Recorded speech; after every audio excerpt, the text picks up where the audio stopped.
All right, welcome to another week of Power 10 Sports Talk. This is week 13. This week it is myself, Andrew Gibb.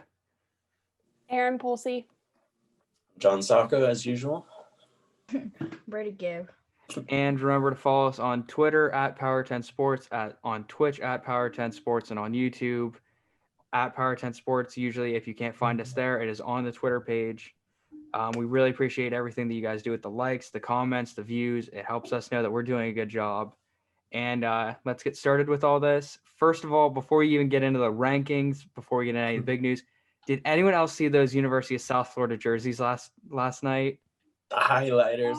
Oh my, they are so bad. They were so bad. I think it's I like them. They're kind of like the bad color rush NFL jerseys. They're like the mustard mustard yellow Jaguars ones. Mm-hmm. Like, are we talking like yellow, like Oregon? Like no, yeah, it was like neon highlighter yellow. It was like highlighter green and then like the chrome helmet. Oregon wore yesterday. Did you guys see theirs? But it was USF like Oregon was bright yellow and Oregon State was bright orange, and I was like neon lime green jersey. Yeah, it's lime green with dark green lime lettering, green chrome helmets. Chrome green helmets. I'm looking with a gold bowl. Yeah. I just thought it was too much. That's the thing. I thought like too much. Maybe if you kept it black or white, maybe it would have looked better. But I was just like, it's too much for me. I can't handle it. Yeah. I liked it piece by piece, but not all together. I'm looking for it. I don't know. It's not this one because this is black with neon on it, but that's pretty cool. No. Google. But yeah, I just sent you on Twitter, Erin. 2020. Oh, okay. You sent it to me on Twitter. Let me go check my Twitter. Okay. But yeah, like I don't know. I think it was there was too Those much. are a little much. Yeah. See, it's too much. I think it's like the helmet. Yeah. Mm-hmm. Helmets are not helping viewers, you out. You can see what it looks like. It does look very much like an Oregon fit. Yeah, an Oregon kind of vibe, but yeah, I don't know if it's just because their colors are gold and dark green, and you went with these. But I also bright. think though, if they would have done like a dark green helmet, it would have looked weird with a neon. It would have looked even weirder. Jersey. Yeah, it's like how the Rams had like the dark green helmet or the dark blue helmets and the bright blue jerseys. Mm-hmm. And the colors. Listen, I'm a fan of mixing shades of the same color. Like, what is it? Yeah. Rhode Island, they're navy blue and light blue and white. And I think that looks super nice together. So I don't know. Maybe if it was like a light green and a dark green, not neon green. Neon and chrome. Yeah. Yeah. It's a little too shiny. Yeah, I mean, like, shiny, teams like the Titans do blue on blue. Rhode Island does blue on blue. The new hockey team in Seattle does the blue on blue. And it works. The Kraken? Play good. That was USF's best game all season. And it was not great. Yeah, you can't go that bold and lose big. Mm-hmm. They wanted to shine bright like a diamond. UCF, but they scored too. Yeah. But yeah, like there's always been unique jerseys with like Ohio State doing the blackout, which I'm a huge fan of. Everything Oregon usually wears, since these all black jerseys, Coastal doing the teal. It's getting creative and it's working. The Jaguars did that cool ombre helmet one year that actually was pretty ugly looking with the uniforms, but on its own it was like ombre and it was pretty cool. But then they also made the mistake of making those mustard yellow jerseys the same year. See, I didn't hate those as much as everyone else did. But they were definitely the worst color rush, though. Who did they play where it was just such a bad color? I think it was the Ravens, where they had like the nice royal, like that royal purple, and then like theirs are just dirty mustard yellow. But yeah, like I don't know. It would have been funny against a red team. They would have looked like McDonald's. Yeah, it looked like a hot dog. I think they did play a red team, and I can't remember if it was like Washington. I don't know. Maybe it was. I can't remember that far back. I missed the color rush though. They got really creative. Like the color rush. I would love to see the NFL try as hard as some colleges do and as hard as like the NBA and NHL do with jerseys. Well, the NFL has a dumb rule that you can only have one helmet. And how cool would it be to have an alternate helmet? Yeah. Well, I mean, the Colts. Imagine a Panthers black helmet or a Panthers black helmet. The Browns with the dog on the side. The issue is some teams with color rush, it just doesn't look that cool. Like the Browns, their color rush is like all brown or all white, which is not that exciting, or all orange, which might be a little too intense. Yeah. I would rather, instead of being like color rush, all one color, I'd rather them do throwback jerseys. Like I hate the Bumblebee Steelers jerseys. Those things are ugly. But if they do like old school traditional jerseys, I think that would be really cool looking. Or do something like a city edition. Bumblebees. Embrace that culture that's in the city. Have the Steelers have There like you the go. 3 bridges on their jerseys. Yeah, like how the NBA does, the city jerseys. Yeah, exactly like That'd that. be cool. Yeah, to just see like I get creative with it. Like every year people post like their mock-ups of jerseys and usually they're really cool. So cool. So Yeah. cool. I love when people like this year with the NBA, someone went through and made every NBA logo with like a Disney theme attached. Oh yeah. And it was so freaking cool. Like simple things like that. I know that branding takes a lot of money and you can't exactly do one thing one year and then never touch it again. That would be a waste of money. But like, I don't know, something like a throwback jersey or like a city shout out jersey, you could wear that every year, one game. Yeah. But yeah, like also color rushes are kind of limited whenever you're a team like Indianapolis where it's blue and white. Do you wear a blue like color rush? Do you wear a white? And pretty much they already wear mostly blue. So yeah. So that's the other issue. They're already wearing color rushes most weeks. And then there's some teams that have like, I don't know, awkward color rushes like the Lions. I don't think of the Lions as being blue and gray. I think of them as being like blue and white with like a hint of gray. So when they have a full gray color rush, it just feels awkward to me. Like same with the Bucks. I think of the Bucks as like red and black, but they do gray jerseys all the time too. Yeah, and it's just like that pewter color. Yeah, I'm not a need to fan. bring back the new Rams jerseys either. Yeah, it is one that I think in the next 5 or 10 years we're going to see some advancement with NFL teams trying new stuff out. Honestly, I would even be happy if they did like what the MLB does during the like nicknames on the back of the jerseys. Player weekend. Like even something simple like that. I think people would love it. It would be so funny. Yeah, not being like that's a lot of nicknames and a lot of players. So yeah, but it's kind of one of those ones where it's like you and MLB are essentially competing for who can be the most out of date one, and it's definitely hurting you. Like NHL did those reverse retros. Yeah, some of them kind of sucked, but a lot of them were really cool. And it was kind of like, they took these throwback logos and uniforms and put a new spin on them. Yeah. And basketball always does above and beyond what they should be needing to do with every NBA team having like 6 different jerseys to wear. Yeah. But listen, the Christmas edition jerseys are always freaking cool. I love the sweater. Oh yeah. I still love the like Cleveland where it's like in cursive. The year that they played Cavs Warriors on Christmas ones. Day. Yeah. Those are so classy and so nice. Also whenever LeBron was in Miami and they did the commercial with like shooting with all the rims having bells and they did a jingle and it was just the big logo of the team on the front. Yeah. Like those are even, so cool. Even the All-Star jerseys aren't bad. Like the NFL is essentially like one team's gonna wear blue, one's gonna wear red, and then they wear their normal helmets.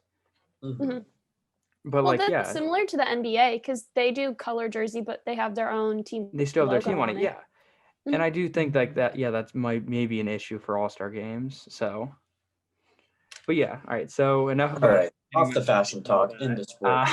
Sorry, we had a tangent. So college football rankings came out on Tuesday.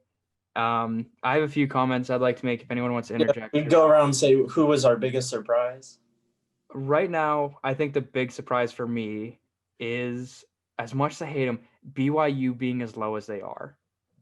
And I know earlier this week I was saying I think they have an easy schedule, but the teams that are higher than them are all 1-loss and 2-loss teams. So it's kind of like, is it just because they aren't playing anybody's?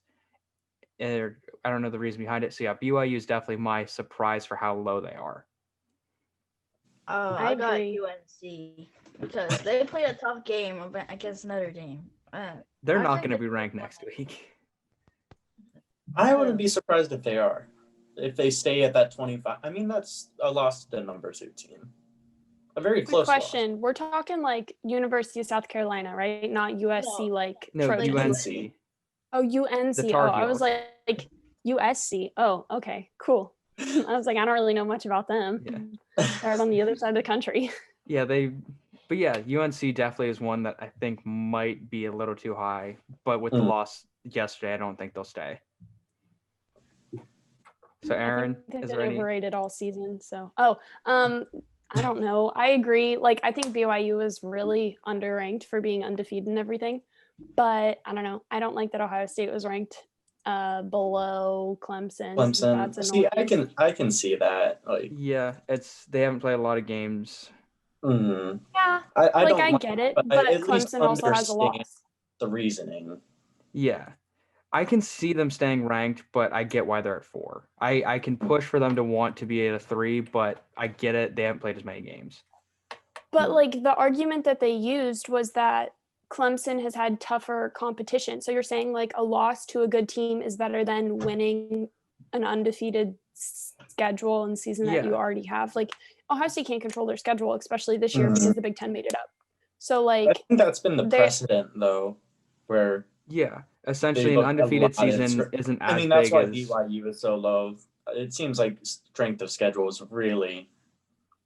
but you can't control the rest of your conference. Like I get strength of Exactly. schedule in a season when you can schedule your own games. No, Totally no, understand yeah, that. I hate it. Yeah. I hate that argument. I watched it so long for Cincinnati and for UCF 3 years ago, and Yeah.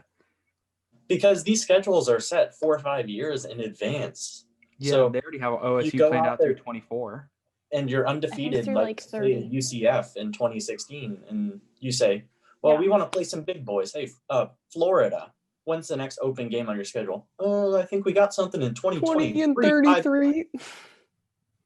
And you're like, what if we're back to being a 5-win, 6-win team in 2023? Who knows? You can't. It's very rare you have a good season. You can go out next year and find someone to play to prove it. You rely on those bowl games to prove it. Yeah, absolutely. Mm-hmm. But yeah, but you would think, let's say, Iowa State goes to their bowl game, wins it. You would think that would help your rank going into next year, but it seems like every year it's become a non-factor. That just because you won your bowl game the previous year, it's a new team now. We can't give you the rank. Because And a it's lot like, of people now you're just making this starting to sit habit. out for bowls now. Yeah. Mm-hmm. So it's harder. Bowl games have become kind of a non-factor for a lot of players. Just kind of a postseason. It's you get one extra game, one extra chance to be on ESPN. Yeah. Especially with the playoff, you have the argument. I don't buy it. They're like, oh, this team was just upset they didn't get in the playoff, and they're not really trying. They don't really care. When UCF beat Auburn or Georgia, they were like, oh, they wanted the 4 spot and they're stuck at 5, so everyone's a little bummed. They're coming out slow. I don't buy it. So if it were me, wouldn't you want to come out? Are like, oh, I don't really care about a bowl game. Yeah, if wouldn't you're the want to number come out one with guy. a chip on your shoulder? These are athletes. Yeah, you come out with a chip on your shoulder, prove them wrong, but these are athletes. They've been competing from birth, basically. I don't buy that. I mean, they're competitive in everything. I don't care if it's like a game of rock, paper, scissors. They want to win. Yeah, but I think it comes down to, do I want to risk my health and my draft stock in a bowl game, or do I want to just stay healthy, miss it? Oh no, I missed the. I mean, yeah, that's a very individual player. Famous You're like going to be drafted, you may sit out, but as a whole team, I don't buy the argument that the whole team came out lackadaisical because they were upset. Well, if I win the bowl game, I might get an incentive to be paid more. Mm-hmm. I also feel. Oh, sorry, I didn't mean to cut you off, kid. No, with the new NCAA ruling coming in the next couple of years, where players will get paid for the likeness, I think that might help motivate them with just like, oh yeah, I'll get paid extra if I'm in the bigger bowl games, and I think that might help. I know it's not the best motivator to be like, well, it's just pay versus like, hey, it'll help your draft stock, it'll help a bunch of other things. It's still going to affect it, and it's still probably going to help them. Well, I feel like it can also kind of hurt your draft stock if you're not playing either. Like showing that you're not a team player and that you're in it just for yourself. Like I know if I were an owner, I wouldn't really want people like that because that's who poisons the locker room. Yeah. Like the players who are me focused. I'm bigger than my team. Right. Like I understand in college you're playing to become a pro. And like that is the goal. But like I don't know. I think it's also super selfish to sit out and that it could potentially do like harm to your draft stock if a owner or a coach was like, well, I don't want a guy who's not going to ride for his team. Yeah, absolutely.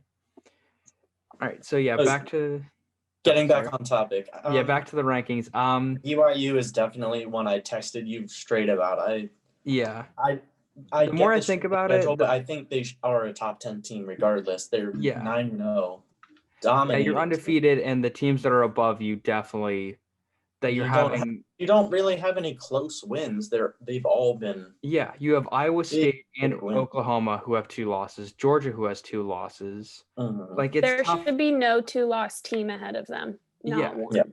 And I don't want to say the same applies to Marshall or Coastal Carolina, but to say that Texas has 2 losses now, 3 losses, it should still be higher. I don't believe that. I thought a lot of the Big 12 teams were overranked. Yeah. I was very surprised to see Iowa State as high as they were. I was surprised to see Oklahoma as high as they were. Texas in the top 20. Yeah. I feel like they're kind of trying to do that just to be like, oh, these non-Power 5 schools aren't that good. Like, Power 5 schools are better. It's just, I don't know. To me, it feels like they're trying to knock the smaller schools. Every group of 5 school was lower ranked than they were in the AP coaches poll, except for Cincinnati, who stayed the same at 7. Yeah. But I think that's to the credit of the American Conference that their Power 6 branding is at least somewhat working. Although the committee might not buy them as a Power 6, they're at least differentiating them from the rest of the group of 5. And I do think this does come back to what we talked about. They're really filling into the old Big East role, which they took over for. They weren't quite the Power 5, but they were dominant. Especially in basketball. Oh, yeah. But I do think this all comes down to UCF years ago to having an undefeated season, saying they were the national champions because they're the only undefeated team. It's pushed that envelope so much. Does anyone now we have it or how corny it was? I think it worked. It was corny as hell. You cannot tell me that was not corny, but it was corny. Sometimes you gotta do that when you're disrespected like that. You gotta go around, wave your flag, say, "This is us. We're here." Well, it's like Ohio State, whenever they won the college football playoff, they were like the undisputed national champ, because the last national championship they won, or at least the one against Miami, was disputed over and over and over and over and over again. And people disputed them even being in the Final Four. So they wanted to make it cheesy and be like undisputed national champ. The sign's still above I still have my shirt. It still says undisputed national champs. Where it says the undisputed way drive or something. Oh my god. Yeah, that is a road. Yeah. Is it Lane? I think something like one of the major streets there going into campus. Yeah, it's like Undisputed Way, I think. All right. So with OSU being out this week, does that take them out of the playoffs right now? Well, yeah, I thought it was 7 games minimum, so they'll be at 6. It's a 6 minimum. You have to make it to your own conference championship. I just don't see a situation where you miss your championship and then go to the playoff. 100% agreed. It's absolutely. I don't think it's fair either. They have to know safety is now number 1 priority. Like, they got to be locking the players down at this point. Like, hey, nobody's in or out. Like, you're going to come here, you're going to have your school online, and you're going to sit in your room. Those are the 3 places you're allowed to be. Honestly, I don't get why they don't have all of the athletes in a dorm. Like, there are plenty of dorms on campus that you could put all of the athletes in that are close to dining halls, have pull-in areas for like Grubhub and things like that. Like, we know Ohio State's not doing any in-person classes for the rest of the year, rest of 2020. All of their classes are online. They sent everybody home. It's just athletes on campus, basically. So, So at this point, how are you still having cases? And it's probably people that live off campus that could possibly be going to bars. I don't know the full story. That some players like, oh no, I'll be fine, and then all of a sudden half the team has it. But that is something I think. I'm blaming Maryland, honestly. It's Maryland's fault for canceling the game. It's Maryland's fault. I'm not going to speculate. That's the Ohio State mindset. It's not our fault. It's Maryland's fault. Because they didn't play. All these guys went and hung out with friends or went to bars or had booty calls, and that's what happened. So it's Maryland's fault. Yeah, it's Maryland's fault. Darn Terps. But yeah, I think with that happening, I'm taking Ohio State. Really unfortunate. I'm going to put Cincy in. Tua's brother is looking really good. He is looking very good. Yeah. I don't know if right now you can argue that Cincy's in because they're technically at like what 7? 7, yeah. But like in my heart of hearts, if Ohio State's not in, I want Cincinnati in over top one. Yeah. That might be the Ohio bias of it all, but that might also be the fact that like they do deserve the shot and the spot because we know Notre Dame's going to get a spot. We know Clemson's going to get a spot. We know Alabama's going to get a spot. Even if Clemson loses to Notre Dame again, or if Clemson beats Notre Dame this time, they're both going to get in there. So there's literally one spot up for grabs. It's if Ohio State can stay healthy, more than likely theirs. I think they'd move them to 5. Lost Clemson, I think maybe gets knocked out. If Trevor Lawrence doesn't play, I think they're still in. Because if he can be healthy for the college football playoff, they'll be like, it wasn't the full team. Team. We were short our star player, our future New York Jet. I kind of appreciate that the committee looks at that, like you don't have a full team, but also it leads to a lot of excuses. Like, at what point do you say that this injury affected your team? If your star quarterback, your star running back, or like even if you're lying, what if you make the argument, oh, our linebacker was out? Yeah. Like, of course it affected your team, but at what point? Yeah. How much impact does he have before it's the players aren't as good? The coaches. Because Trevor Lawrence is a Heisman. Obviously, he's going to affect your team, but you do have a 5-star best quarterback in the nation behind him. Yeah. And he didn't miss a beat in that game. He was on. Yeah, he came into Boston. Time. Yeah, he came into Boston College shaky, but he settled down, and his second half was markedly better. He came into Notre Dame, and he was good from the start. Yeah. He didn't make a lot of freshman mistakes. Yeah, and that's expected, and it's tough that he had to have his second start against a team as good as Notre Dame. But the kid definitely has potential. Okay, topic I wanted to bring up really quick. Heisman front runners. They officially took Justin Fields out of the top 4. What do you guys think? Who are the top 4? I'm guessing Trask, Lawrence, Mac, whatever his name is, Mac Jones, Mac Wilson. Oh, from Alabama? Yeah, from Alabama. The dude from Alabama. Mac Jones or whatever, the guy from Alabama. The guy from BYU. That was Zach Wilson. Najee Harris one? Najee Harris probably isn't in. They were all quarterbacks. I'm surprised that Najee Harris is not in. He deserves. According to ESPN. Sorry, it may not be. What did those experts know that we don't know? Mac has had a very understated season, especially in the shadow of Najee. But he still had a good season. But as a Heisman candidate, I think it's. Well, they bumped Justin Fields for Zach Wilson. So he's like, and that one I kind of must have been in there. Zach Wilson does. I think he deserves it. I think it's between him and Trask. Yeah, he's putting up crazy stats, so I see why he gets it.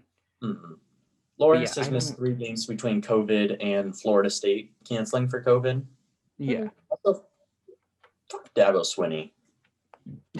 He had COVID positive players. He's like, we're coming down, and Florida's like, no, you're not. No, you aren't. Yeah. Ohio State. Why are they trying to avoid it? Boy, you're a 2-3 win team. Why is Florida State trying to avoid Clemson? Everyone's bowl eligible. Yeah.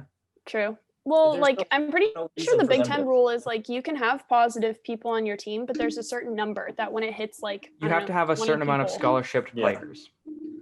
That's the issue. I don't remember which game that was. I just know if you have so many people that hit positive, you can't play. Yeah. So you need a certain amount of players that are on scholarship in your active roster for you to be eligible to play. Because I don't remember which game it was, but they ran out of eligible players, so they couldn't play the game. I was gonna say I just saw I was reading yesterday whenever they said so many people from Ohio State tested positive. Coaching staff has to be out in the Big Ten, at least. This is the Big Ten rule. Coaching staff has to be out 10 days from their last positive test. Players have to be out 21. So if anyone tested positive today, they're not coming back until after Michigan. Wow. I kind of get it though, because the coaches are only being in contact with the other people on the team. They contact with the players all the time. Yeah, but then the issue is the spread between, let's say Ohio State did go play Illinois.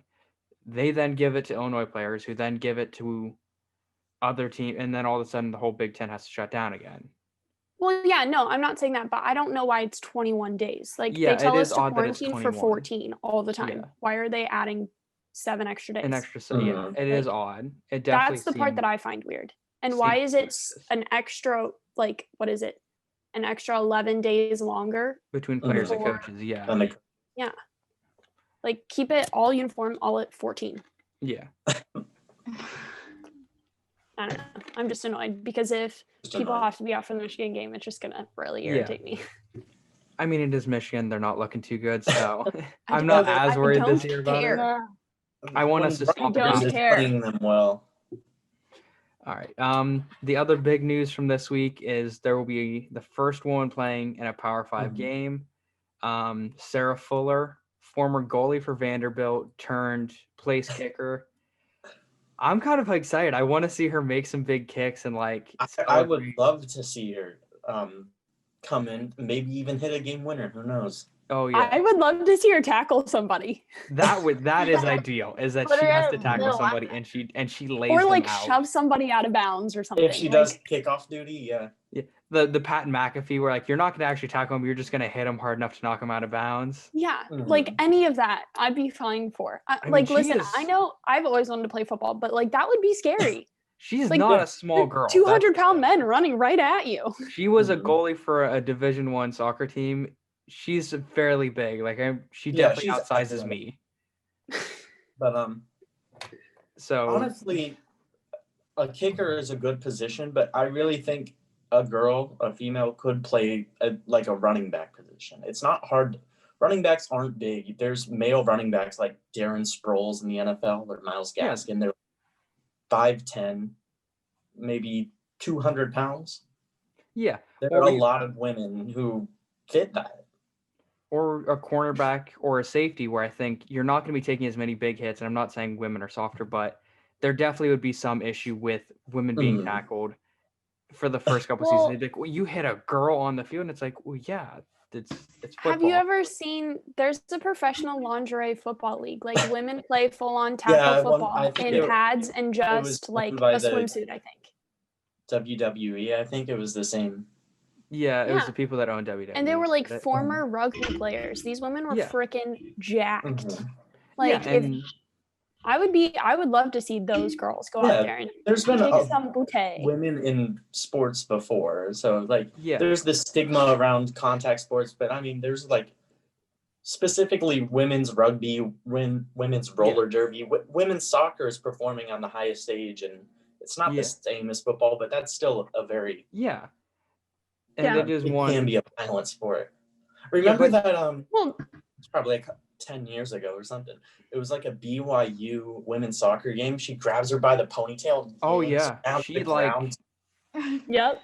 They get surprisingly aggressive. What was it? Hope Solo got like cut in her forehead, and she was like, "Give me the stapler!" Boom, boom, boom, and then went back out onto the field. Like some girls are badasses. I'm sorry if I don't know if I'm allowed to say that. I'm bleeding, and then just like close it up. But it is impressive. one. I would be more concerned from the sake of like we have seen a lot of dirty hits in the NFL over the years between Vontaze Burfict, John Bostic, James Harrison had a few cheap shots. Even Myles Garrett's hit on Mason Rudolph. It's hit or like helmet. His that he hit and smacked him with his own helmet. But it's maybe a concern that they might intentionally try and injure them and be like, this is a man's sport. Was there intent behind it? We don't know. And it's one that maybe I'm optimistic, but 2020 and on, I hope that's not an issue.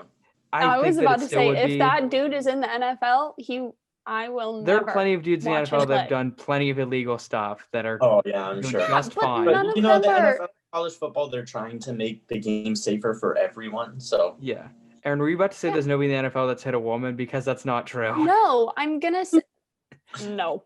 No. There are plenty of guys that have. I'm just gonna say I don't think that anyone would openly go and hit a woman like dirty and on purpose say it's a man league. I did it because she shouldn't be in our league. Like I don't think anyone's stupid. I do think that is way less likely, but there definitely is some guy out there that's like gonna have some bad blood or something, or for some reason he feels the need to like rock some kicker shit because she's a woman. All these small town hicks have an issue, with sometimes the big burly guy on a team and say, is he a grown adult? Like, could you imagine the slur that they would be saying about a female? Oh yeah, they'd definitely be making transphobic remarks.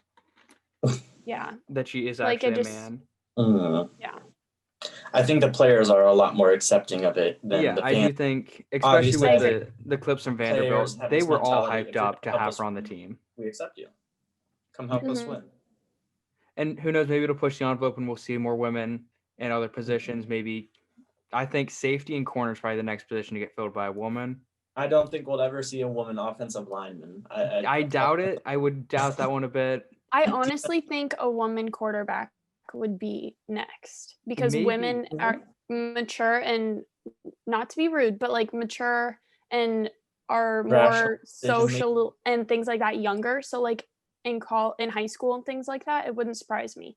I don't think it would be a Division 5 like power or Division 1 Power 5 like quarterback next, but it wouldn't surprise me if it were at like a Division 2 school. Yeah, we'll see an Ashland or somebody do that. You're telling me these guys Tom Brady plays with, like they're 5'11", they're like 195 pounds.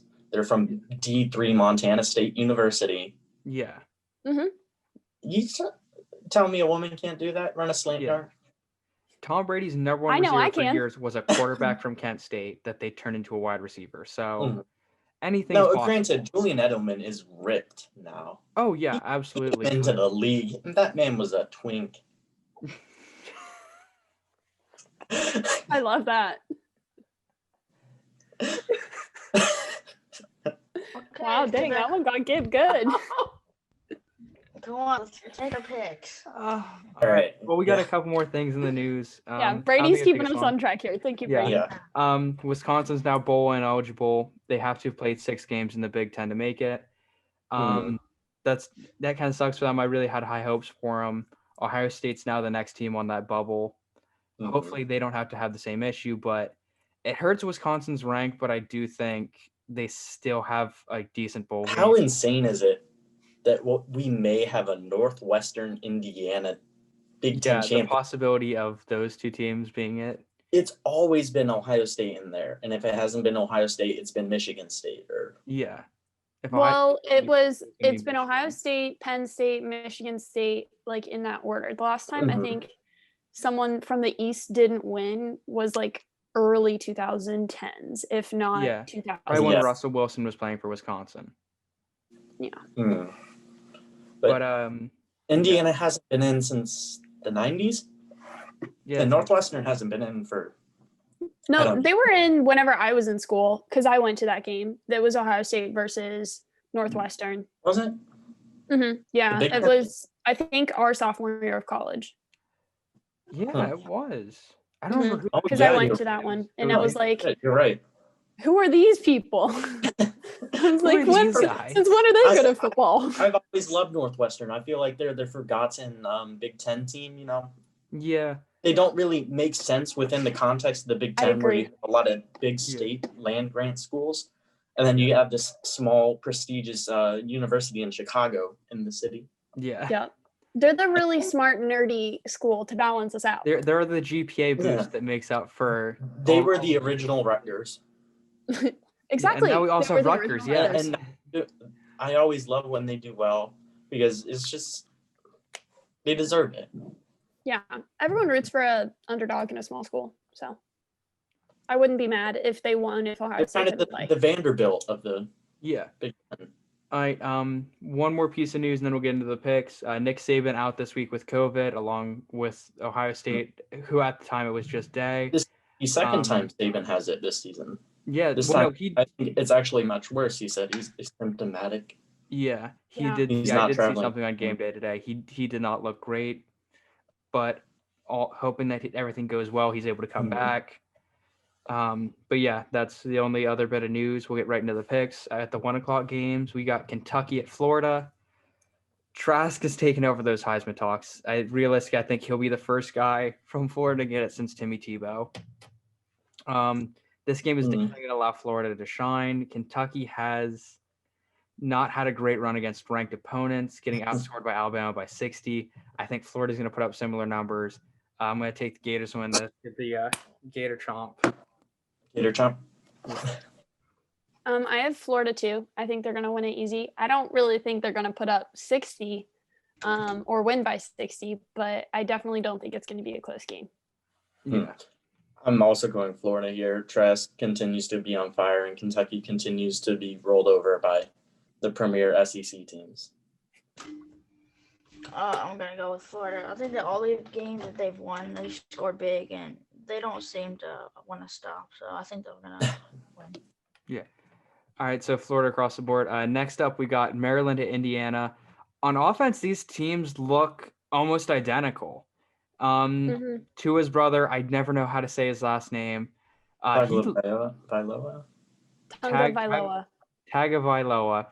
He looks almost as talented as Tua at this point. He has a lot of potential. I'm looking forward to see him play for the next couple years. But Maryland's defense is seeming to let anyone get yards on them. It is horrible. I'm going to take the Hoosiers winning this one close. After that loss last week, that was very close against Ohio State. I think Indiana wins this, but it's going to be very similar to last week where it's going to be close. I'm actually going to go with Maryland. They've had an extra week to prepare. So I think that they're going to come out ready and like hungry to play, the guys that have been sitting and everything. I think it's going to be close. Like you said, they're super similar teams. But yeah, I'm going with the Terps. I'm going with Indiana this week. Indiana, I think, continues to roll. And this is a Maryland team that was doing very well before they had their COVID outbreak. And they haven't played since the 7th against Penn State. They had a dominant win over Penn State. Well, a dominant win over Penn State this season. Yeah, this year doesn't mean it's something different than it was 2 years ago. But or even last year. They had a big loss, 43-3 to Northwestern. Northwestern, I think they proved they're a good team, and I think Maryland has come back from that. Yeah. I'm going with Indiana. They played a really close game against Ohio State, but if they come out and perform like they did last week, they'll definitely win this game. Yeah. All right, next up we got Texas Tech and Oklahoma State. Chuba Hubbard doesn't have it this year. Every week I'm like, he needs to ball out. He needs to get back to that old form. And I don't know if it's going to happen this year. I think he's going to fall late into the draft because he did have a productive year last year. And maybe this is just a slump. I still think he'll get drafted. But he is not your guy right now to help out your offense. Their defense is the one thing saving them at Oklahoma State, looking like an actual semi-decent college defense in the Big 12. I'm going to take the Cowboys winning this one really close. Like, I'm talking 3 points, but I think Oklahoma State wins it. I'm gonna break the mold again. I'm going with Tech. Like I like Chuba Hubbard. I think that he needs that breakout game this season just to prove to people that he is healthy. I agree with you wholeheartedly on that. Honestly, I would be fine if it was today because I have no connection to Tech really, but I'm going with Tech. Yeah. Going with Tech. I'm also going Oklahoma State. Side with Andrew. I'm gonna stop saying this is the week Chuba breaks out. It wouldn't surprise me if it's this week, but I'm not gonna call it because I'm tired of being wrong on this. But I still think Oklahoma State's the better team. I think you're carried by your quarterback has actually stepped up in the absence of your run game. Yeah. And your defense is pretty good. Yeah. I'm going with Oklahoma State. They got beat up last week, and I think they'll bounce back. All right. Next up, we got Coastal Carolina at Texas State. Give me the Chanticleers by a million. Lock it in. Take it to the bank. The Turtle Beach masterpiece. The Chanticleer chandelier. They are just electric. I love it.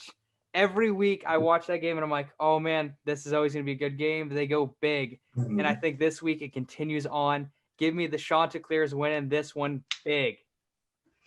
Yeah, I agree. They're a fun team to watch. Like, they've been one of the teams this year that have really made college football fun. And I've loved watching them. So I'm taking the Chanticleers as well. I'm rocking the mullet. Oh, the Chanticleers. I'm sorry. Yeah. Let me get my accent in there. But yeah, I'm rocking with the mullet this week. I love that. Okay, I'm also going Coastal Carolina. This is a fun team to watch. That game over App State, they were taking big plays. They looked a very convincing good team. Yeah. I'm going Coastal Carolina. So I think Grayson McCall, or however you say it, has been performing great this year. I don't think he'll be a Heisman contender, but he's somewhat close because he's putting up the numbers. Yeah, 18 putting up the numbers of a Heisman. Yeah. But I think that the Chanticleers will win this game. All right. Next up, we got Pitt at Clemson. These teams are kind of identical on defense, but the Clemson offense behind Trevor Lawrence is putting up 120 more yards a game and 16 more points compared to Pitt. Trevor Lawrence is finally back after a month. I think that he is ready to ball out. I think Pitt is not going to be able to contain him, and the Tigers get a win this week.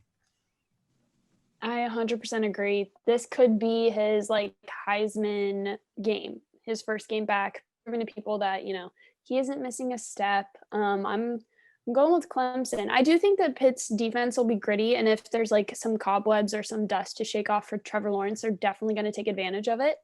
But yeah, I'm going with Clemson. Yeah, I'm going with Clemson as well. I think Trevor Lawrence, what Trevor Lawrence does, he dominates. And if you're going to be the number one pick in this draft, you need to show up. You need to show to NFL that it doesn't matter if you've taken some weeks off. You step into your role, you do your job. Yeah. I don't think you have an excuse for rust if you're going to be a franchise quarterback in the NFL. Yeah. I'm gonna make it short and sweet. It'll be a blowout. Got Clemson by 45. By 45. Damn. 45. All right. Clemson last year, so yeah. All right. Next up, we got Northwestern at Michigan State. Northwestern did prove me wrong last week and beat Wisconsin, and I think that team is now the team to beat in the Big Ten West. I don't think there's any debate on that.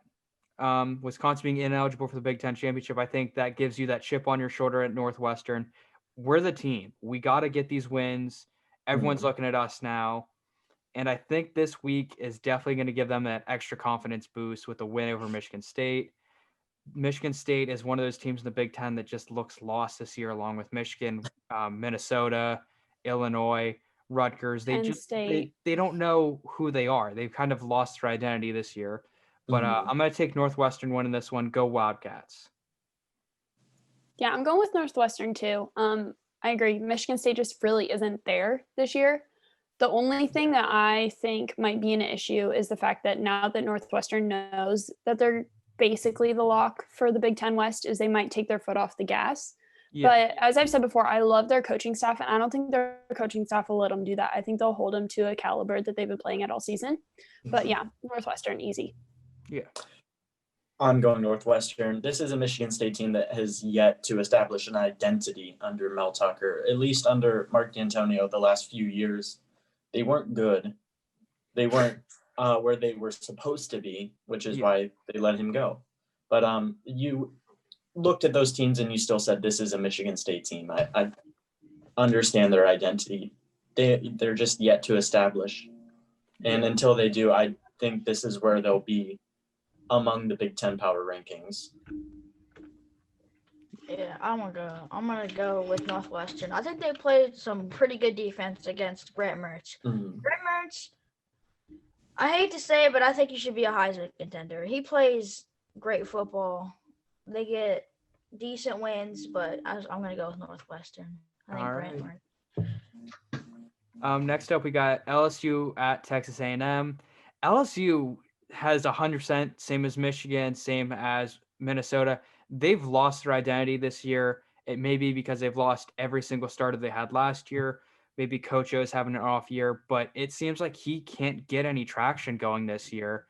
And it's really hurting the team. It's hurting. I don't want to say it's hurting his legacy as much, but for a man that took this team of a backup at Ohio State and turned him into a Heisman winner, to this team that just looks lost on the field.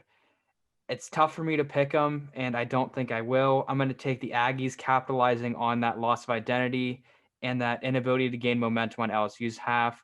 They're going to get the win this week. I think it's going to be a 1 or 2 touchdown game. Yeah, I'm going with you, Gib. I'm picking A&M as well. They've always been a tough team defensively. If you look at the NFL, there's a decent number of studs in the NFL from A&M on defense. But yeah, I agree. LSU lost everybody and they don't know how to bounce back from it this year. Coach O's great and he'll always, be a good motivational speaker and get the guys like pumped for games. Yeah. But they're just not there this year, which I kind of expected because literally everyone they had either got drafted or graduated. All right, real quick. I don't know if we want to say Coach O is a great speaker because what he is saying is probably not considered motivational speaker. Yeah, I don't know how. Yeah, he's not. He's not a. He gets you pumped. You can't understand him. And no one else can, but they can understand it. Yeah, you can they understand him, that Creole nonsense that they speak in Louisiana. Yeah. That Cajun nonsense they speak. Wait, did we skip the Alabama game? No, we'll save that one for the very end. That is the big game of the week. So. All right. I'm actually taking LSU. This is a very young team, and we all expected. I said in the beginning of the season I thought they're overranked. I didn't buy them. But I think with a young team, you're going to start off slow. But sometimes you need not a program building win. That's just LSU. But a season, something to shift the momentum, especially with a young team. And I think this is it. You have them on prime time. This is a team that won a national championship. Coach O knows what to do. And he knows how to motivate his players. I think you can do that in prime time. All right. And I still don't think Texas A&M is that great. Yeah. Maybe I'm just salty they're ranked 5. Yeah. Valid point. I'm going to go with A&M. They played pretty decent the last 4 weeks, but I think that them having that 5 ranked spot will dominate LSU. Yeah, well, the thing is they have that 5 rank because they did beat the 6 ranked Florida, so that is the one thing to really keep in mind. They do have the 5, and maybe they don't deserve it, maybe they do. They did beat the number 6 team, so maybe they both need bumped down. Maybe they are in the right spot. But we'll find that out more Tuesday. Next up, we got Georgia at South Carolina. Georgia has to be looking forward to this game because the South Carolina defense is like gas station toilet paper. It's just letting anything through. I'm going to take the Bulldogs in a big win this week. I think that the Gamecocks defense has no identity, is really just kind of full of holes. I think Georgia's going to capitalize on that, and they're going to get the really big win this week. Didn't the Gamecocks win last year against Georgia? Wasn't that like their big upset or something? Possibly. I think that might play a factor in this as well. I think it might be kind of like a revenge tour type thing for Georgia. At the beginning of the year, I remember one of you said they were going to be the SEC champion, but obviously they've fallen off the wagon a little bit.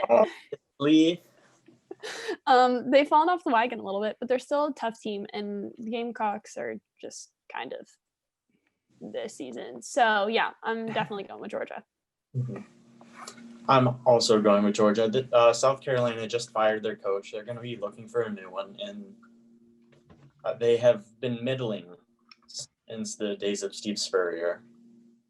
And they're good for an upset every now and then. I don't think this is the day for it, though.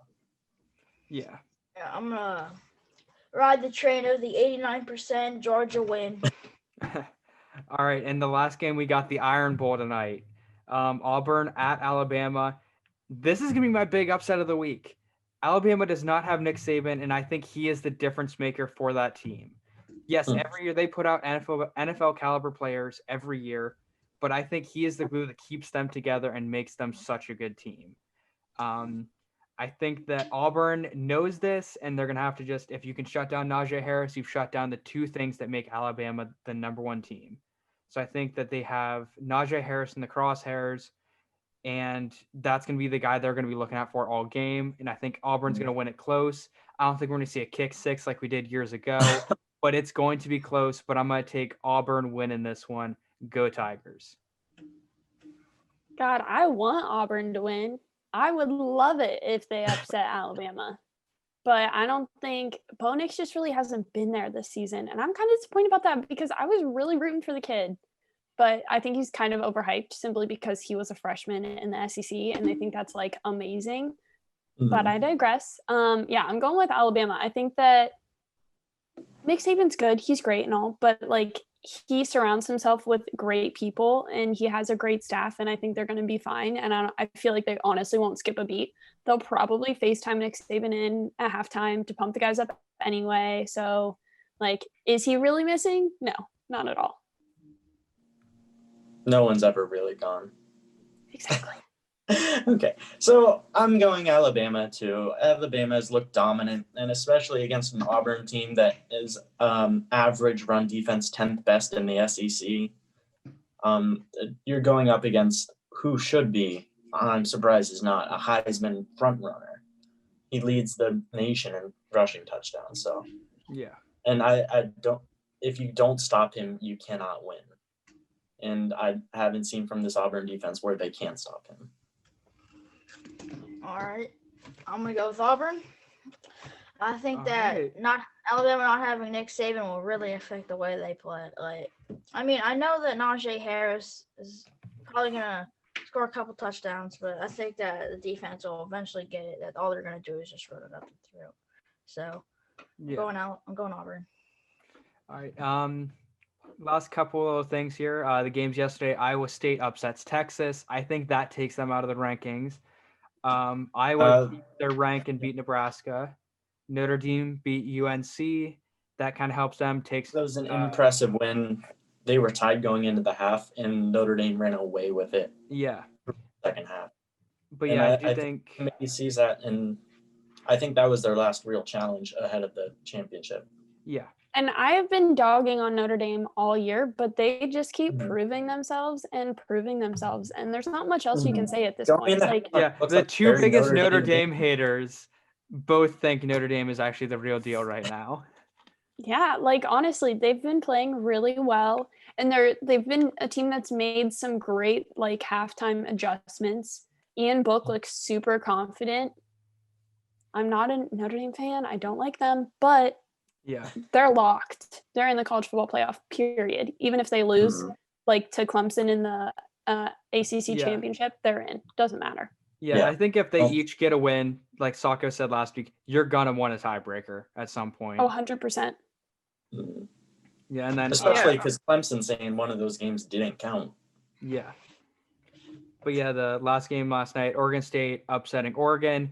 The amount of fog in that game, you barely could see anything, but Oregon gets good thing they were both Kyler of highlighters. Yeah, that's wearing the highlighter jerseys kind of helped, but I do think this killed the Pac-12's chance at a major bowl game or a playoff chance, having your number Their one. playoff predictor is down to 10%, and USC makes up 9% of that. And I still don't buy USC. They've had I don't either. I can't take them.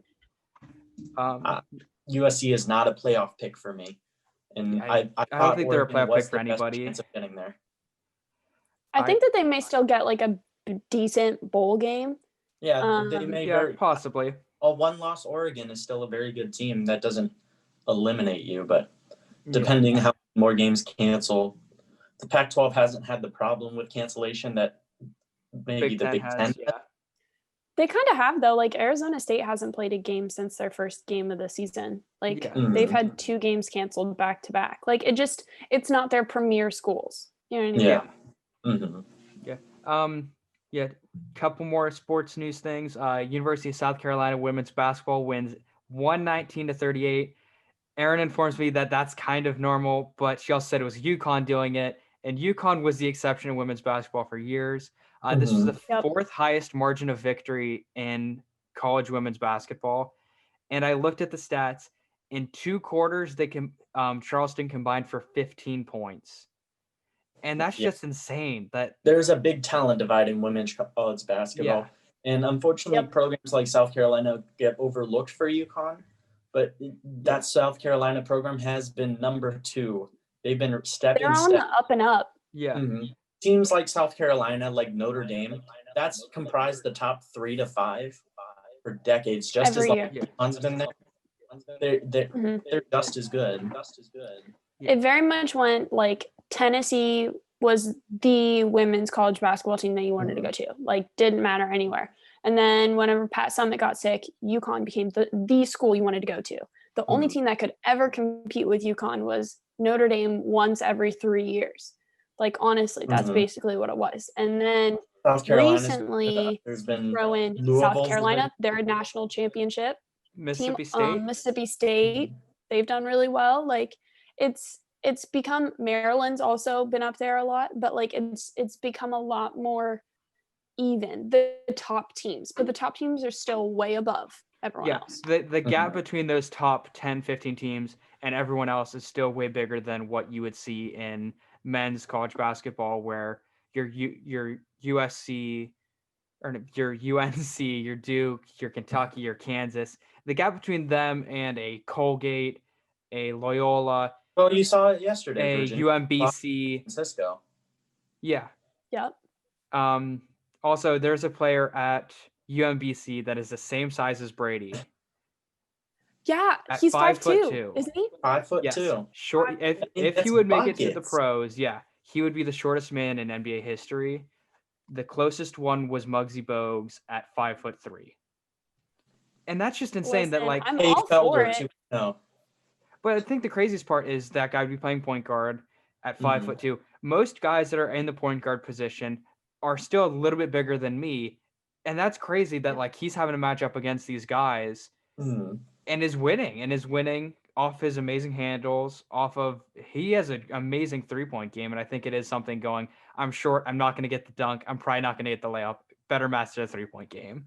But that is just something I hope nothing for the best for that kid. I want him to succeed and just make it to the NBA just so I can see it on national TV more. And the last little bit of news, tonight we get to see Mike Tyson fight again at 50 years old against Roy Jones Jr. I'm going to take Mike Tyson winning it. You're taking Tyson? I want Tyson to win it so bad. I feel like Mike Tyson's fights at this point are kind of similar to like WWE, and they're scripted. Like, here's the I thing. love Mike Tyson. Obviously, boxing is not scripted, but like, I don't know. It won't get as much media attention. Yeah, it won't get enough media attention if Mike Tyson doesn't win. Like, people won't care.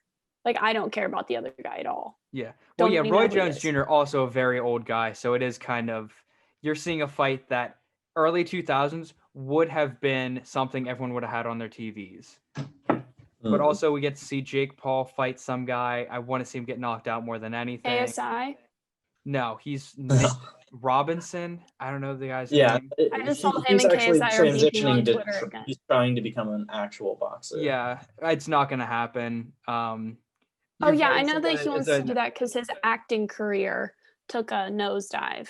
So because he said some messed up stuff. Got kicked off of a Nickelodeon TV show. I thought it was Disney. Yeah. So now, whatever. All I know is it was called Bizarre Vark or something of that nature, and I was like, "This is the stupidest name." So, regardless, he's from Ohio, so like I give him the benefit of the doubt. Cleveland the first area. 2 times. Yeah, and his brother went to OU. Logan went to OU. That's like, I remember watching Logan on Vine on OU's campus. All of his famous Vines at the beginning were all at OU. Every single one of them. Yeah. Like, he was in, I think, Baker. I think that was a house at OU, and he would always post videos in there. And I was like, wow, I know where that is. That's so cool. Very on brand. Like, I give them the benefit of the doubt the first 2 times. Yeah. I think of Jake Paul. I don't know. I think it is. I'm wanting him to lose just because it's like he's saying COVID's a hoax. They said 250,000 people died, and he's like, okay, I don't care. Okay. It's like, No, all right, so he you are trash. Those many people. Yeah, he said like people die from the flu too, and they're like, no, they don't. A fraction of the people. And he's like, Yeah. oh. Like, they literally came back at him with facts, and he said no. He just like, went, if you okay. look at the transcript of the interview, he was no, okay, whatever. Yeah. No. So I'm here's the thing. Mike Tyson winning is my number 1. I want to see it tonight. Number 2 is watching that man-child get knocked out. I refuse to watch him and give him more money, honestly. I'll watch just to see Mike Tyson. I'll watch the highlights on Twitter. That's fine. Yeah, exactly. I'd rather watch the clips on Twitter and see people's reaction on Twitter than actually physically like pay for a fight to watch it or get a Reddit stream or anything like that, because that's just money in his pocket. And I refuse to give him money.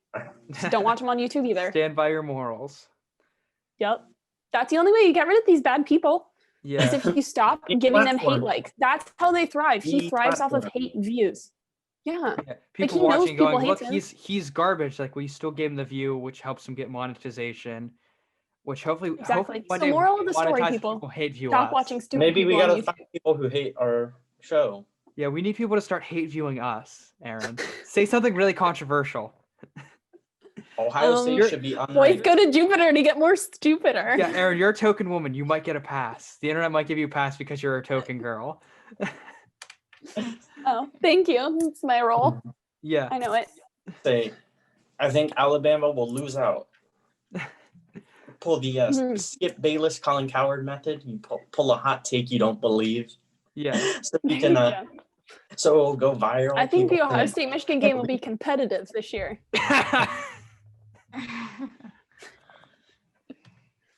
I really think that Akron makes a big play for the Big Ten. Akron changes it all around, wins every game this year, makes it in college football playoffs. Wait, honest, truly, like, serious statement. Did you see the Michigan Bowling Green basketball game? No, I didn't. Like, it was like a 10-point game at the end. And I was shocked. You were shocked? Like, Michigan is ranked. Yeah. Listen, Michigan isn't that good at basketball with homeboy. It'd be a strange season because you have a ranked teams losing right now. Yeah. But basketball-wise, like, it's preseason stuff, but Bowling Green isn't known for basketball. Like, they're known for hockey. Like, I thought it was about to be a blowout. Like, being a liberal arts school full of STDs. Come on, Bowling Green students. Watch it. Call me out. I choose to watch them. I choose to like Bowling Green because that's where my family went other than me. So Freddie and Frida, they're my home people, the Falcons. They have two mascots. That's pretty damn cool, in my opinion. Yeah, they have a girl mascot. Her name is Frida, and they have a boy mascot. His name is Freddie, and they are both Falcons, and they're very cute. I think that they're boyfriend and girlfriend. I don't know. They might be siblings, though. But this isn't Alabama. They have to not be siblings. Come on, people from Alabama. I'm calling out everyone. People that from Bowling Green, people from Alabama, people that speak Cajun. Come on, somebody's going to hate view this. Oh, God.